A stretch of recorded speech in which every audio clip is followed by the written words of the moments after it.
الحمدللہ الحمدللہ رب العالمین والصلاة والسلام علی رسولہ الکریم وعلی آلہ واصحابہ اجمعین اما بعد اعوذ باللہ من الشیطان الرجیم بسم اللہ الرحمن الرحیم رب اشرح لی صدری ویسر لی امری واحلل عقدۃ من لسانی یفقہوا قولی۔ پیاری بہنوں، Islamic educational and research organisation کی طرف سے آرگنائزڈ آج کے سیمینار میں آپ سب کا خیر مقدم کرتی ہوں۔ السلام علیکم ورحمۃ اللہ وبرکاتہ۔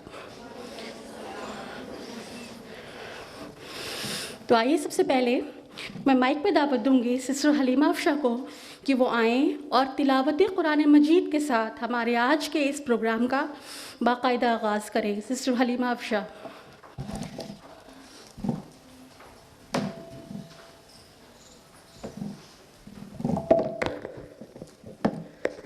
السلام علیکم ورحمۃ اللہ وبرکاتہ۔ اعوذ باللہ من الشیطان الرجیم، بسم اللہ الرحمن الرحیم۔ وَلَنَبْلُوَنَّكُمْ بِشَيْءٍ مِّنَ الْخَوْفِ وَالْجُوعِ وَنَقْصٍ مِّنَ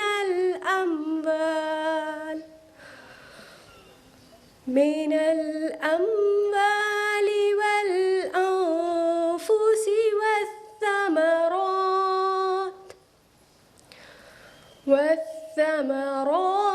وَبَشِّرِ الصَّابِرِينَ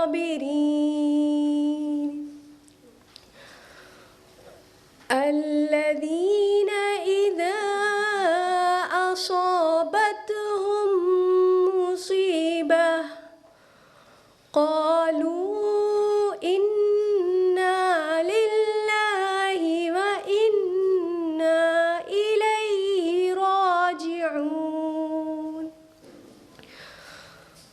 أولئك عليهم صلوات من ربهم ورحمة وأولئك هم المهتدون۔ صدق اللہ العظیم۔ معزز سامعات، ابھی آپ نے جو قرأت سماعت فرمائی وہ تھی سورہ بقرہ، سورہ نمبر 2، آیت نمبر 155 to 157۔ اس کا اردو ٹرانسلیشن ہے: اور ہم کسی قدر خوف اور بھوک اور مال اور جانوں اور میووں سے میووں کے نقصان سے تمہاری آزمائش کریں گے، تو صبر کرنے والوں کو خدا کی خوشنودی کی بشارت سنا دو۔ ان لوگوں پر جب کوئی مصائب واقع ہوتی ہے تو وہ کہتے ہیں ہم تو خدا ہی کا مال ہیں اور اسی کی طرف لوٹ کر جانے والے ہیں۔ یہی لوگ ہیں جن پر ان کے پروردگار کی رحمت اور مہربانی ہوتی ہے، اور یہی سیدھے راستے پر ہے۔ بے شک۔ جزاکم اللہ خیرا۔